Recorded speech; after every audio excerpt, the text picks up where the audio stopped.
We know that is the Mets' first, second, third priority this offseason is pitching. And the top pitcher, Yoshinobu Yamamoto, is out there. Seems like a ton of teams want him.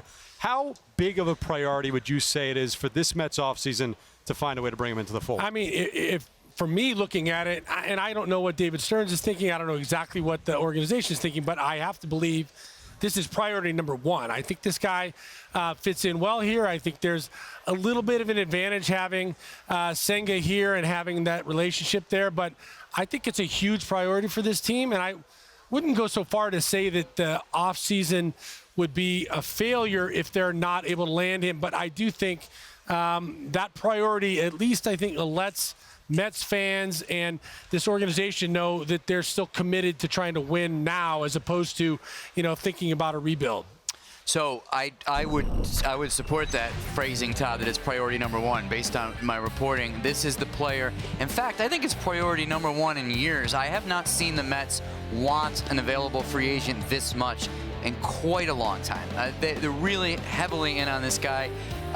Unfortunately for them, so are many other teams. There's tremendous amount of competition here for Yamamoto. It's something that could resolve next week.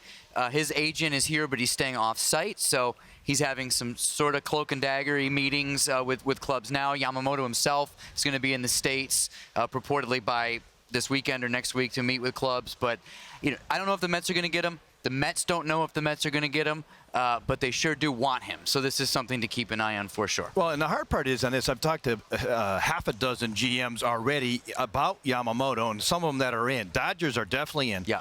The Yankees, as you've been Yankees reporting, are all in. They're all in. The Mets are all in. And the team that looks like they're going to spend a ridiculous amount of money, because I don't think they're going to come up with Ohtani, is the Giants. The Giants need a star player. And he has a ton of pressure up there, the general manager, Farhan Zaidi, does. And if he doesn't get Ohtani, this Yamamoto would be a chance to save a little bit of their winter. And I keep hearing the price going up and up and up. So, it's not just that competition within New York that the Mets are going to have with the Yankees, but those West Coast teams and teams that are desperate, and sometimes desperation pushes that dollar amount to a point where you're like, okay, I'm tapping out. Quickly on that, the one thing I'm told about him reliably is that he does not have a preference for the West Coast over the East Coast, as we've heard. And in fact, he's not a geography guy. He'll go to St. Louis if he finds the Cardinals are a fit and they're interested.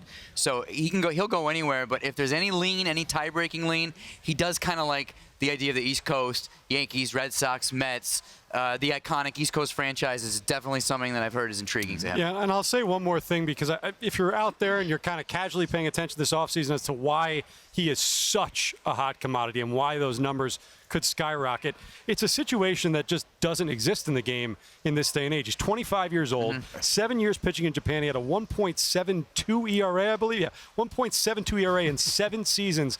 Last year, gave up 2 home runs in 171 innings. Got great command, and again, young. So you're going to get teams that have the money to spend that are going to go all in on this guy.